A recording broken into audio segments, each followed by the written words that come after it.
दोस्तों स्वागत है आपका बिहार न्यूज में। दोस्तों मैं हूं फिरदौस गनी और आप देख रहे हैं केडीबी लाइव। दोस्तों आज हो चुका है 16 मार्च 2021। तो आज की बिहार की टॉप न्यूज लेकर आए हैं आपके लिए। दोस्तों वीडियो स्टार्ट करने से पहले आपसे एक रिक्वेस्ट है, अगर आप नए आए इस चैनल पर तो फिर चैनल को सब्सक्राइब करके बेल आइकन को भी प्रेस कर दीजिए और साथ में वीडियो को लाइक कीजिए, अपने दोस्तों के साथ शेयर भी कीजिए। तो चलिए दोस्तों स्टार्ट करते हैं आज की बिहार की टॉप न्यूज। दोस्तों 2000 रुपए की नोट की छपाई नहीं हो रही है। जी हां, 2000 रुपए के नोट की छपाई सरकार ने अब बंद ही करा दी है। जी हां, सरकार ने सदन में बताया कि पिछले 2 सालों में 2000 रुपए के नोट एक भी छपाई नहीं की गई है। जी हां, जबकि इसकी संख्या में भारी कमी की गई है। वित्त राज्य मंत्री अनुराग ठाकुर ने सोमवार को संसद को एक लिखित जवाब में बताया कि 30 मार्च 2018 को 2000 रुपए के 386 करोड़ नोट सर्कुलेशन में थे, जबकि 26 फरवरी 2021 को इसकी संख्या घटकर 249 करोड़ रुपए रह गई। वित्त राज्य मंत्री ने जवाब में कहा कि किसी मूल्य के बैंक नोटों की छपाई का फैसला जनता की लेन देन की मांग को पूरा करने के लिए आरबीआई की सलाह पर लिया जाता है। उन्होंने कहा कि 2019-20 और फिर 2020-21 में 2000 रुपए के नोट की छपाई का ऑर्डर नहीं दिया गया है। दोस्तों पश्चिम बंगाल की मुख्यमंत्री और टीएमसी अध्यक्ष ममता बनर्जी के कथित हमले में घायल होने पर गृह मंत्री अमित शाह ने प्रतिक्रिया दी है। जी हां, उन्होंने कहा है कि ममता बनर्जी को हाल ही में चोट लगी है और उन्हें दर्द हो रहा है, लेकिन टीएमसी शासन द्वारा बीजेपी कार्यकर्ताओं के मारे गए परिवारों की तकलीफ का क्या। जी हां, बंगाल में एक रैली को संबोधित करते हुए अमित शाह ने कहा है कि आपने कभी भी इन लोगों की पीड़ा महसूस नहीं की। वे विधानसभा चुनाव में वोट डालने के दौरान आपको मुंह तोड़ जवाब देंगे। जी हां, अमित शाह ने कहा है कि हमें आशा थी कि कम्युनिस्ट शासन जाने के साथ ही बंगाल की राजनीतिक हिंसा समाप्त हो जाएगी, मगर राजनीतिक हिंसा बढ़ गई। जी हां, बीजेपी के 130 से ज्यादा कार्यकर्ता मारे दिए गए। जी हां, आपको बता दें कि ममता बनर्जी 10 मार्च को नंदीग्राम में नामांकन पत्र दाखिल करने के बाद प्रचार करने के दौरान चोटिल हो गई थी। जी हां, उसके बाएं पैर, सिर और छाती में चोट लगी थी। जी हां, उन्हें करीब 48 घंटे तक अस्पताल में रहना पड़ा था। जी हां, टीएमसी ने दावा किया था कि यह एक षड्यंत्र था। हालांकि चुनाव आयोग ने इससे इनकार कर दिया। जी हां, चुनाव आयोग ने कहा कि पश्चिम बंगाल की मुख्यमंत्री ममता बनर्जी पर कोई हमला नहीं हुआ था। जी हां, चुनाव आयोग ने कहा कि ममता बनर्जी को चोट उनके सुरक्षा प्रभारी की चूक के कारण लगी। दोस्तों पीएम किसान सम्मान निधि के तहत मिलने वाली 2000 रुपए की अगली किस्त अब चंद दिनों के बाद ही आपके खाते में क्रेडिट हो जाएगी, यानी कि आ जाएगी। यह देश के 11 करोड़ 72 लाख किसान परिवार को इस किस्त का बेसब्री से इंतजार है। और इंतजार क्यों ना हो जब रबी की फसल की कटाई सिर पर हो। ऐसे में आपको यह जानना बेहद जरूरी है कि 20,87,164 किसानों की दिसंबर मार्च की किस्त 14 मार्च तक उनके खाते में नहीं पहुंची है। इतने किसानों की किस्त पेंडिंग है, यानी कि अभी बाकी है। ऐसे में किसानों की एक छोटी सी गलती, जैसे कि आधार नंबर की गलत फीडिंग या फिर आधार और खाते में दर्ज नाम की स्पेलिंग में अंतर, बैंक अकाउंट नंबर गलती आपको 2000 रुपए से वंचित कर रही है। पीएम किसान पोर्टल पर दिए गए ताजा आंकड़े के मुताबिक इन किसानों में सबसे अधिक संख्या उत्तर प्रदेश, आंध्र प्रदेश, राजस्थान, गुजरात, मध्य प्रदेश, छत्तीसगढ़ की है। केवल इन्हीं राज्यों के करीब 19 लाख किसानों की किस्त लटकी हुई है। वही लाखों किसानों का पेमेंट फेल हो गया है। अगर आपको दिसंबर मार्च की 2000 रुपए की किस्त नहीं मिल पाई है तो फिर हो सकता है कि आपके डॉक्यूमेंट में कोई भी कमी रह गई हो। मसलन हो सकता है कि आपके आधार, अकाउंट नंबर और बैंक अकाउंट नंबर में गलती हो। अगर ऐसा हुआ है तो फिर आपको आने वाली किस्तें भी नहीं मिल पाएगी। ऐसी गलती को आप घर बैठे दुरुस्त कर सकते हैं। इसके लिए आपको कॉमन सर्विस सेंटर यानी कि सीएससी भी जाने की कोई भी जरूरत नहीं है। आप इसके आधिकारिक वेबसाइट पर जाकर आसानी से इस समस्या को दूर कर सकते हैं। दोस्तों देश में थोक महंगाई दर बीते महीने फरवरी में बढ़कर 4.17% हो गई है। थोक महंगाई दर में इस साल जनवरी के मुकाबले दोगुनी वृद्धि हुई है।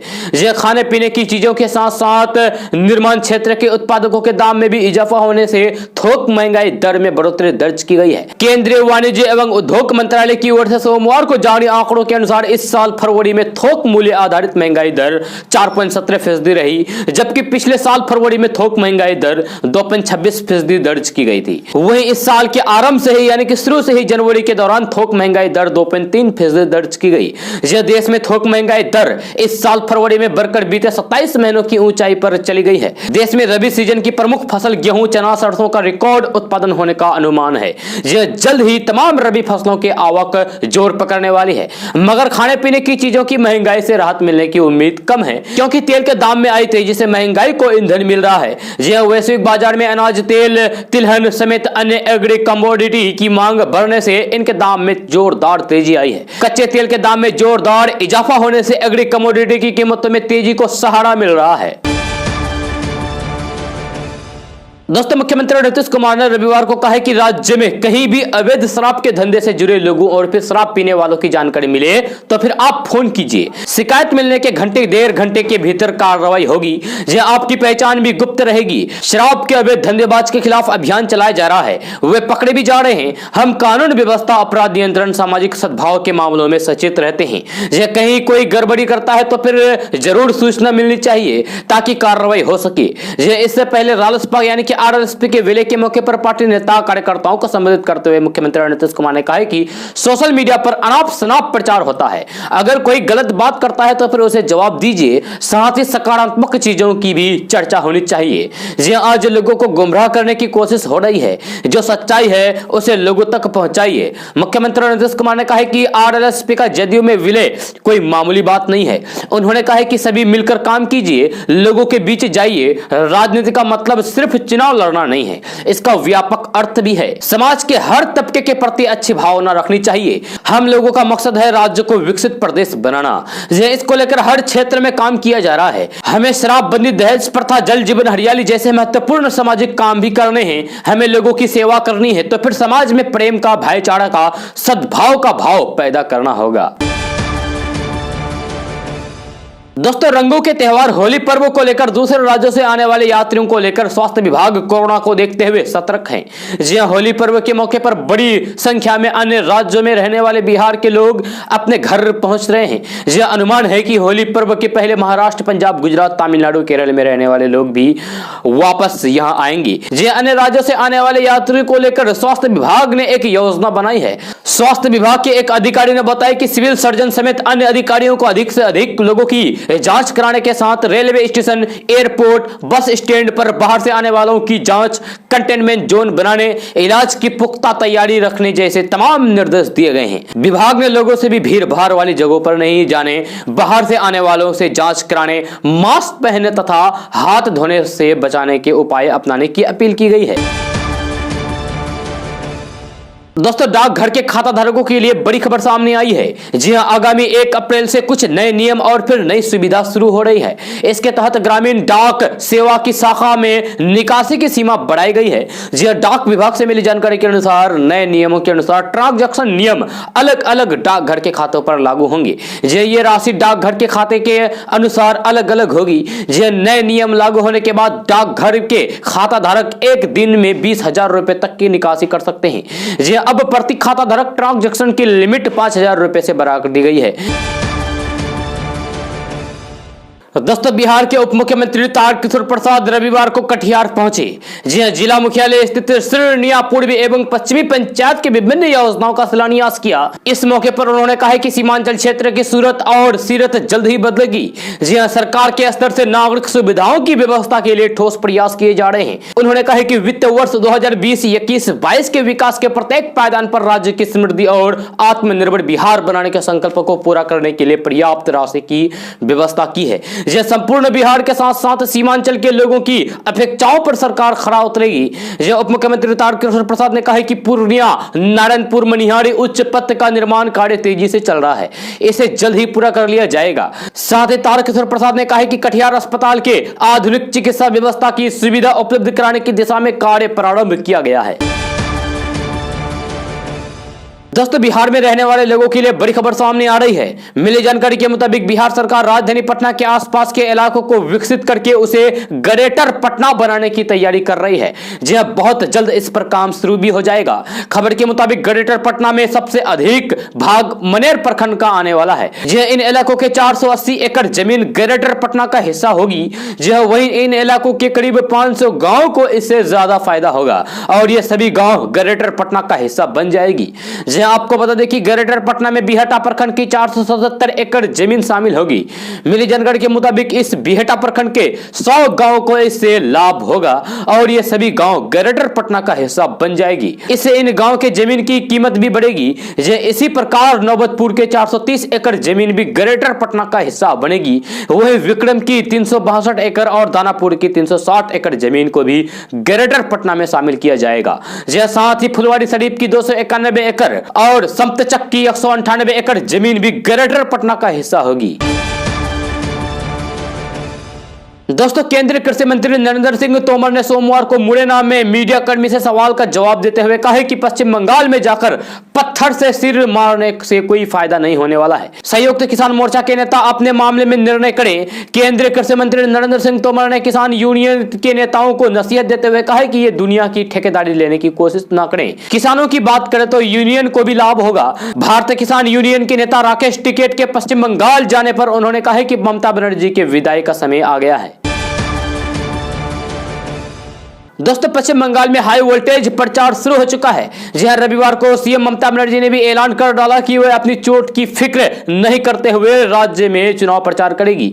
जहां रविवार को कोलकाता में टीएमसी ने पदयात्रा का आयोजन किया। जहां पदयात्रा गांधी मूर्ति से हाजरा के लिए निकाली गई थी। जहां इस पदयात्रा में रविवार को CM Mamata Banerjee wheel chair पर बैठकर शामिल हुई। जहां पदयात्रा के बाद अपने संबोधन में ममता बनर्जी ने कई बातों का ऐलान भी किया। जहां पदयात्रा के बाद ममता बनर्जी ने जनसभा को संबोधित किया। संबोधन में ममता बनर्जी ने कहा कि उन्होंने कभी भी चोट की परवाह नहीं किया है। अपनी जिंदगी में ना कभी झुकी है और ना ही कभी झुकेगी। यह टूटे पैर से ही समूचे यानी कि पूरे बंगाल में चुनाव प्रचार करेगी। जनता के बीच व्हील चेयर पर पहुंचेगी। इस बार बंगाल में टूटे पैर से ही खेला होगा। उन्होंने जनसभा को संबोधित करने के दौरान बीजेपी पर भी खूब निशाना साधा। इसके साथ ही सीएम ममता बनर्जी ने नंदीग्राम की जनता को शुक्रिया कहते हुए जीत का दावा कर डाला। दोस्तों केंद्र सरकार की ओर से निषाद समाज को अनुसूचित जाति की सूची में शामिल नहीं करने से बिहार सरकार के पशु एवं मत्स्य मंत्री खासा नाराज चल रहे हैं। जी हां, निषाद समाज को अनुसूचित जाति की सूची में शामिल करने और फिर आरक्षण देने की मांग को लेकर आज उन्होंने बिहार के राज्यपाल फागू चौहान से भी मुलाकात की। राज्यपाल फागू चौहान से मुलाकात करके बाहर निकले सहनी ने कहा कि निषाद समाज के लोगों को उनका हक दिलाने के लिए वे राष्ट्रीय स्तर पर भी बातचीत करेंगे। वहीं इस पर पत्रकारों ने सवाल कर डाला। इस सवाल पर कि उन्हें इस मांग की वजह से सरकार उनसे नाराज ना हो जाए कि जवाब में उन्होंने कहा कि निषाद समाज को उनका हक दिलाने के लिए अगर जरूरत पड़ी तो मैं इस्तीफे के बारे में भी सोचूंगा। दोस्तों बिहार में अब किसी भी कीमत पर अवैध बालू या मिट्टी का खनन नहीं होगा। इसके साथ ही अब इस विभाग में माफियागिरी नहीं चलने दी जाएगी। अब न अफसरशाही चलने वाली है और न ही खनन माफियागिरी चलेगी। ये बातें हम नहीं बल्कि बिहार के खनन मंत्री जनक राम ने दोहराई है। वे रविवार को गोपालगंज के सर्किट हाउस में पत्रकारों से बातचीत कर रहे थे। जनक राम मंत्री बनने के बाद पहली बार अपने गृह जिला गोपालगंज में आए हुए थे। उन्होंने कहा कि सरकार ने खनन विभाग को अगले 31 मार्च तक 16,000 करोड़ रुपए के राजस्व वसूली का लक्ष्य दिया है। दोस्तों ऑल इंडिया मजलिस इत्तेहादुल मुस्लिमीन यानी कि AIMIM के अध्यक्ष असदुद्दीन ओवैसी ने वर्ग विशेष के साथ भेदभाव का आरोप लगाते हुए कहा कि योगी सरकार में 37% मुसलमानों का एनकाउंटर किया गया। उन्होंने कहा कि सहलदेव समाजवादी पार्टी के गठबंधन से हमारी पार्टी मजबूत होगी। इस मौके पर सहलदेव समाजवादी पार्टी के अध्यक्ष ओम प्रकाश राजभर ने कहा कि मैंने मोदी सरकार से 29 जातियों को आरक्षण देने का मामला उठाया था, लेकिन सरकार ने उन्हें आरक्षण नहीं दिया। इस कारण भाजपा से इस्तीफा दिया जाए। उसके बाद उन्होंने 9 पार्टियों को एकत्रित करके भागीदारी संयुक्त मोर्चा के नाम से नई पार्टी बनाई। जी हां, AIMIM सांसद असदुद्दीन ओवैसी ने पेट्रोल, डीजल और रसोई गैस की बढ़ती कीमतों पर सरकार को घेरते हुए कहा कि इस महंगाई से आम जनता भाजपा से परेशान हो गए हैं। दोस्तों बाजार में गर्मियों के सब्जियों की आवक शुरू हो गई है, लेकिन इनके दाम अभी आम आदमी की पहुंच से बाहर है। जी हाँ, ऐसा लोकल उत्पादन नहीं होने से हो रहा है। जी हाँ, ये बिहार की बात है। यहाँ पर बिहार में सब्जियां पश्चिम बंगाल से आ रही है। जी हाँ, व्यापारियों के अनुसार माह के अंत और फिर अप्रैल की शुरुआत में लोकल उत्पादन शुरू होने के दाम में कमी आएगी। फिलहाल बाजार में बिक रही सब्जियों में परवल और बोरा के भाव तेज है। ये 120 से 160 रुपए प्रति किलो के हिसाब से बिक रही है। इसके अलावा भिंडी, करेला और खीरा के दाम भी ज्यादा है। वहीं कोहरा, लौकी, सेम, नेनुआ, पालक, शिमला आदि सब्जियों की लोकल में भी निकासी शुरू हो गई है, मगर ज्यादा उत्पादन नहीं होने से भी यहाँ काफी महंगी है। जी हाँ, लोकल सब्जियों में फूल गोभी, पत्ता गोभी, टमाटर बेबाक बिक रहा है। जी हाँ, ये 5 से 10 रुपए किलो बिक रहा है। फूल गोभी 3 से 10 रुपए प्रति किलो के हिसाब से बिक रहा है। एक सब्जी व्यापार ने बताया कि इस माह के अंत तक लोकल सब्जियों की निकासी बढ़ने पर दाम कम होगा। दोस्तों अपनी पार्टी राष्ट्रीय लोक समता पार्टी यानी कि रालोसपा का जनता दल यूनाइटेड यानी कि जदयू में विलय कराने के बाद उपेंद्र कुशवाहा बिहार में लगातार विपक्ष के निशाने पर है। जहां कांग्रेस और राजद के नेता उपेंद्र कुशवाहा को असरवादी और गिरगिट की तरह रंग बदलने वाला कह रहे हैं। जी हाँ, कहा जा रहा है कि उन्होंने अपनी पत्नी को विधान पार्षद और बिहार सरकार में मंत्री बनवाने के लिए मुख्यमंत्री नीतीश कुमार के साथ सौदेबाजी की है। जी हाँ, इस बात को लेकर रविवार को मीडिया कर्मी ने सीधे कुशवाहा से सवाल भी पूछ लिया। जी हाँ, उन्होंने साफ तौर पर कह दिया है कि ऐसी कोई भी बात नहीं है। उपेंद्र कुशवाहा पर राजद और कांग्रेस के नेता लगातार निशाना साध रहे हैं। अब कांग्रेस ने कहा है कि उपेंद्र कुशवाहा अधिक दिनों तक जदयू में टिकने वाले नहीं हैं। वह पहले की तरह ही फिर से जदयू से बाहर आ जाएंगे। कांग्रेस नेता असित नाथ तिवारी ने कहा है कि उपेंद्र कुशवाहा को जो चाहिए वह उन्हें कोई भी पार्टी नहीं दे सकती है। उन्हें बिहार के मुख्यमंत्री का पद चाहिए। मुख्यमंत्री बनने की महत्वाकांक्षा में ही उपेंद्र कुशवाहा ने पहले भी 2 बार जदयू को बाय बाय कर दिया। वे फिर से ऐसा ही करेंगे। जी हां, राजद के प्रवक्ता मृत्युंजय तिवारी ने कहा है कि उपेंद्र कुशवाहा वक्त के साथ रंग बदलते हैं। राजद के वरिष्ठ नेता शिवानंद तिवारी ने भी ऐसी ही बात कही है। जी हां, उन्होंने कहा है कि उपेंद्र कुशवाहा अब भरोसे खोते जा रहे हैं। उपेंद्र कुशवाहा ने रालोसपा का जदयू में विलय किए जाने को पार्टी का फैसला बताया। जी हां, उन्होंने कहा है कि यह फैसला उनका व्यक्तिगत नहीं है बल्कि पार्टी का है। इसके लिए पार्टी के सभी नेताओं की राय ली गई। जी हां, सभी की अनुमति से ही पिछले विधानसभा चुनाव में मिले जनादेश के अनुरूप जदयू में शामिल होने का फैसला किया गया है। दोस्तों 5 राज्यों में विधानसभा चुनाव में कांग्रेस के सामने अपना ही प्रदर्शन दोहराने की चुनौती है। ऐसा इसलिए क्योंकि कई चुनावी राज्यों में कांग्रेस ने लोकसभा चुनाव में पिछले विधानसभा चुनाव के मुकाबले अच्छा प्रदर्शन किया है। पार्टी इन चुनाव में अपना प्रदर्शन और बेहतर करती है तो फिर वह गठबंधन की पार्टियों के साथ मिलकर जीत की दहलीज तक पहुंच सकती है। असम में कांग्रेस स्थानीय दलों के साथ गठबंधन में चुनाव लड़ रही है। पिछले विधानसभा चुनाव में कांग्रेस और भाजपा ने जितनी सीट पर चुनाव लड़ा था उनमें करीब 10% वोट का फर्क था। पर 2019 के लोकसभा चुनाव में दोनों पार्टियों के बीच करीब 1% का ही अंतर रहा। पार्टी इस बार AIUDF के साथ मिलकर चुनाव लड़ रही है। AIUDF को पिछले विधानसभा चुनाव में 20% वोट मिला था। दोनों पार्टियां एक दूसरे को वोट ट्रांसफर करने में सफल रहती है तो फिर चुनाव में तस्वीर बदल सकती है। दोस्तों बैंक मर्जर के बाद से कई बैंकों के चेकबुक, पासबुक और IFSC कोड में बदलाव होने जा रहा है। 1 अप्रैल के बाद से देश के 7 बैंकों के ग्राहकों का इस पर असर पड़ेगा। आपको बता दूं कि 1 अप्रैल 2021 से कई बैंकों की पुरानी चेकबुक और IFSC कोड काम नहीं करेंगे। तो फिर आप आज ही बैंक से संपर्क करके अपना नया कोड पता कर लें, जिससे आपको ऑनलाइन ट्रांजैक्शन करने में कोई परेशानी ना हो। आपको बता दूं कि देना bank, Vijaya bank, corporation bank, Andhra bank, oriental bank of commerce, United bank और इलाहाबाद बैंक के ग्राहकों का इस पर असर देखने को मिलेगा। तो अगर आपका इन 7 बैंकों में से किसी भी बैंक में खाता है तो फिर फटाफट अपनी नई चेकबुक और फिर IFSC कोड को बैंक से ले लें। दोस्तों बिहार जनसंख्या के मामले में तीसरे और जनसंख्या घनत्व में पहला राज्य है। जनसंख्या सबसे ज्यादा होने का मतलब ज्यादा उपभोक्ता और ज्यादा टैक्स संग्रह भी होना चाहिए। परंतु बिहार में जनसंख्या के हिसाब से GST का संग्रह नहीं हो पा रहा है। बिहार से कम जनसंख्या वाले दूसरे कई राज्यों का टैक्स संग्रह यहां से कई गुना ज्यादा है। अगर सिर्फ दिसंबर 2020 के आंकड़ों पर नजर डाले तो फिर बिहार का GST संग्रह 1067 करोड़ था, जबकि यहां से कम जनसंख्या वाले राज्य कर्नाटक का 7,000 1459 करोड़, तमिलनाडु का 6905 करोड़, आंध्र प्रदेश का 2581 करोड़, तेलंगाना का 3543 करोड़, केरल का 1776 करोड़, राजस्थान का 3135 करोड़ रुपए टैक्स संग्रह हुआ है। इन राज्यों में उद्योगों का बहुत ज्यादा योगदान जीएसटी संग्रह में नहीं है, सिर्फ कंज्यूमर आधारित राज्य के कारण ही इनका जीएसटी संग्रह ज्यादा है। यह कुछ छोटे राज्यों का संग्रह बिहार के आसपास है। दोस्तों, मेघालय के राज्यपाल सत्यपाल मलिक ने किसान आंदोलन को अपना समर्थन दिया है। उन्होंने प्रधानमंत्री नरेंद्र मोदी और गृह मंत्री अमित शाह से किसानों की बात सुनने की अपील की है। जी बागपत में सोमवार को एक कार्यक्रम को संबोधित करते हुए मलिक ने कहा है कि पीएम मोदी और गृह मंत्री अमित शाह को चाहिए कि वे प्रदर्शनकारी किसानों को दिल्ली से खाली हाथ जाने न दे। जी हां, राज्यपाल ने दावा किया है कि सरकार किसानों की फसलों का न्यूनतम समर्थन मूल्य यानी कि एमएसपी देने का यदि कानूनी गारंटी देती है तो फिर वे दिल्ली की सीमाओं पर जारी प्रदर्शन को खत्म करने में मदद करेंगे। यह राज्यपाल मलिक ने कहा है कि एमएसपी पर किसानों को कानूनी गारंटी दें, फिर मैं सरकार और किसानों के बीच जारी विवाद को खत्म करने में अपनी जिम्मेवारी निभाऊंगा। दोस्तों, देश में इन दिनों फिर से कोरोना का संक्रमण फैल रहा है। जी हां, महाराष्ट्र में तो कई शहरों में स्कूल कॉलेज 31 मार्च तक बंद कर दिए गए हैं। मध्य प्रदेश में इंदौर भोपाल में रात के कर्फ्यू पर विचार चल रहा है। जी इंदौर और भोपाल में कोरोना के बढ़ते मामलों को देखते हुए फिलहाल स्कूल बंद रहेंगे। यहाँ स्कूल खोलने को लेकर बाद में फैसला लिया जाएगा। जी कई राज्यों ने अपने यहाँ स्कूल खोलने के फैसले को वापस लेकर स्कूल बंद करा दिया गया है। जी ऑनलाइन क्लासेस चल रही है। जी कोरोना महामारी के कारण देश भर के स्कूल पिछले साल मार्च से ही बंद थे।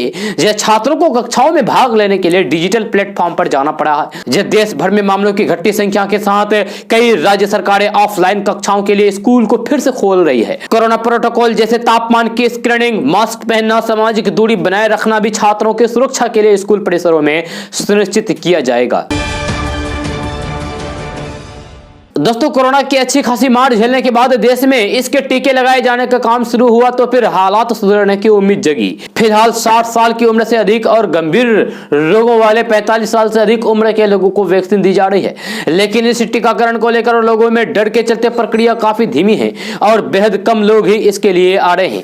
जी टीकाकरण दर काफी कम होने के चलते अब दिल्ली में जिला स्तर की टीमें घर घर जाकर जागरूकता फैलाने का काम कर रही है। एक सरकारी अधिकारी ने जानकारी दी है कि ये टीमें लोगों को केंद्र के कोरोना सिस्टम के जरिए वैक्सीन स्लॉट रजिस्टर और बुक करने में मदद भी कर रहे हैं और जरूरत को देखते हुए उनके लिए आने जाने की व्यवस्था भी कर रहे हैं।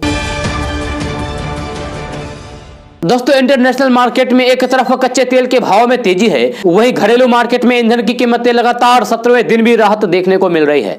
यह सरकारी तेल कंपनियों ने आज भी पेट्रोल डीजल की कीमतों में किसी भी प्रकार की कोई भी इजाफा नहीं किया है। आपको बता दें कि पेट्रोल डीजल की कीमतें 27 फरवरी के बाद से फिलहाल कोई भी बदलाव नहीं हुआ है। दोस्तों, पश्चिम बंगाल के चुनावी रण में हार जीत के फैसले में वामपंथी दलों को मिलने वाले धर्मनिरपेक्षता मतों की भूमिका बेहद अहम होगी। यह कांग्रेस और वाम दलों के गठबंधन को बंगाल में हुए पिछले विधानसभा चुनाव में करीब 30% मत मिले थे। यह लेकिन लोकसभा चुनाव में वे इन वोटों को नहीं बचा पाए। यह पश्चिम बंगाल के वामपंथी नेताओं का कहना है कि लोकसभा चुनाव की तुलना विधानसभा चुनाव से नहीं किया जा सकता है। जहां वे इसकी तुलना बिहार से करते हैं, जहां लोकसभा में राजद को एक सीट भी नहीं मिली है, लेकिन 1.5 साल बाद हुए विधानसभा चुनाव में उसने शानदार प्रदर्शन किया। जब पश्चिम बंगाल में करीब 70% आबादी हिंदुओं की है, माना जा रहा है कि इसमें से 50% के मत सीधे भाजपा की झोली में जाएंगे, लेकिन बाकी जो 50% मत है वे किसे मिलेंगे, ये एक प्रश्न है। क्या इन मतों के ज्यादातर हिस्से पर टीएमसी काबिज होगी या फिर इसका बड़ा भाग वाम कांग्रेस गठबंधन के पास चला जाएगा? सही माने में इसी पर हार जीत का सारा दारोमदार टिका हुआ है। चुनाव आयोग के आंकड़ों के अनुसार 2016 के चुनाव में भाकपा को करीब 20% और 3 अन्य वाम दलों भाकपा, फॉरवर्ड ब्लॉक तथा आरएसपी को करीब 6% वोट मिले थे। यह तब लेफ्ट कांग्रेस ने मिलकर चुनाव लड़ा था और 12% वोट कांग्रेस के खाते में गए थे। इस प्रकार पिछले चुनाव में लेफ्ट कांग्रेस के वोटों की हिस्सेदारी करीब 38% रही, जबकि टीएमसी को 44.91% और भाजपा महज 10% मत हासिल कर पाए थे। लेकिन लोकसभा चुनाव में मतों का यह पैटर्न पूरी तरीके से बदल गया। मुख्य वाम दल माकपा को महज 6.34% और फिर कांग्रेस को 5.67% मत मिले। दूसरे वाम दलों के मतों को भी जोड़ दिया जाए तो फिर यह कुल मिलाकर 15% से ज्यादा नहीं होता है। हालांकि लोकसभा चुनाव में वाम कांग्रेस गठबंधन नहीं था, लेकिन वोटों में उनकी कुल हिस्सेदारी 38% से घटकर 15% पर आ गई। यह टीएमसी को 43.69% मत मिले, जो विधानसभा चुनाव से महज 1% ही कम रहा। यानी कि लोकसभा चुनाव में अपना वोट बैंक बचाने में सफल रहा टीएमसी, जिसमें लेफ्ट कांग्रेस फेल हो गए, जबकि भाजपा 10% से 40% तक पहुंच गई। यानी कि उसे 30% का फायदा हुआ। इससे साफ है कि वाम दलों और फिर कांग्रेस का सारा वोट भाजपा की तरफ चला गया। हालांकि वामपंथी नेता प्रकाश करात मानते हैं कि विधानसभा चुनाव में यह स्थिति नहीं होगी। इसके कई कारण हैं। पहला, कांग्रेस के साथ गठबंधन है। दूसरा, यह लोकसभा का नहीं बल्कि विधानसभा का चुनाव है, जिसमें कांग्रेस वाम दल धर्मनिरपेक्ष राजनीति का विकल्प पेश कर रहा है। इसलिए लोकसभा चुनाव जैसे मतदान राज्य में नहीं होगा। एक तर्क यह भी दिया जा रहा है कि केंद्रीय बलों की मौजूदगी के कारण यदि चुनाव में गड़बड़ी नहीं हुई तो फिर इसका फायदा वाम कांग्रेस को ही मिलेगा। राजनीतिक जानकारों का मानना है कि राज्य में भाजपा और टीएमसी ध्रुवीकरण की राजनीति कर रही है। जी हां, ऐसे में धर्मनिरपेक्ष मत कांग्रेस वाम गठबंधन को जा सकते हैं। पर फुरफुरा शरीफ से गठबंधन के चलते वाम कांग्रेस गठबंधन की धर्मनिरपेक्षता पर भी सवाल उठ रहे हैं। इसीलिए राह उतनी आसान नहीं है जितनी नजर आ रही है। दोस्तों, सत्ता पक्ष और विपक्ष दोनों मिलकर बिहार में शराब बेच रहा है। इसमें मंत्री, एमएलए और पुलिस वाले भी शामिल है। इससे सबसे ज्यादा क्षति महादलित परिवारों की हो रही है। सरकार इनके बच्चों को शिक्षा और नौकरी देने के बजाय डिलीवरी बॉय बना रहे हैं। जी ये बातें हम नहीं बल्कि जाप प्रमुख पप्पू यादव ने कही है। जी पप्पू यादव ने कहा है कि मंत्री रामसूरत राय के मामले में सरकार को सब जानकारी है। प्रशासन मंत्री के भाई को बचाने में लगा है। उन्होंने कहा है कि अगर सभी नेताओं का ब्लड टेस्ट करवा दिया जाए तो फिर एक सप्ताह के अंदर किन किन लोगों ने शराब पी है सब पता चल जाएगा। लेकिन सरकार तो यह करवा ही नहीं सकती है, क्योंकि इससे पूरी तरीके से बेनकाब हो जाएंगे। दोस्तों, यूपी के उत्तरौला के बरदही बाजार में रविवार को आयोजित सभा में एआईएमआईएम के प्रमुख असदुद्दीन ओवैसी ने कहा कि वसीम रिजवी देश की सांप्रदायिकता को बढ़ा रहे हैं। यह उन्हें ज्यादा तवज्जो देना ठीक नहीं है। यह कुरान के बारे में गलत सोच रखने वाले बेइज्जत होंगे, जिसे दुनिया देखेगी। यह एआईएमआईएम के राष्ट्रीय अध्यक्ष असदुद्दीन ओवैसी ने कहा कि ओम प्रकाश राज्य भर को यूपी का मुख्यमंत्री बनना होगा। भागीदारी संकल्प मोर्चा अधिकारों को पाने के लिए अपने तबके के लीडर को चुनेंगे। दलित, पिछड़ा और मुस्लिम वर्ग मिलकर देश की तकदीर बदल सकते हैं। ओवैसी ने कहा है कि पिछले 4 सालों से सूबे में योगी ने संविधान की धज्जियां उड़ा दी है। एक ही वर्ग की बात करते हैं। भारत के संविधान की हिफाजत का शपथ लेने वाले योगी सेक्युलरिज्म को विश्व मंचों पर गलत साबित करने पर तुले हैं। दोस्तों, आज का न्यूज बस ये था। कैसा लगा जरूर अपना सुझाव दीजिएगा नीचे कमेंट बॉक्स में कमेंट करके। अगर आप नए आए इस चैनल पर तो फिर चैनल को सब्सक्राइब करके बेल आइकन को भी प्रेस कर दीजिए और साथ में वीडियो को लाइक कीजिए, अपने दोस्तों के साथ शेयर भी कीजिए। तो चलिए दोस्तों, फिर मिलते हैं अगले वीडियो में। जय हिंद, जय बिहार।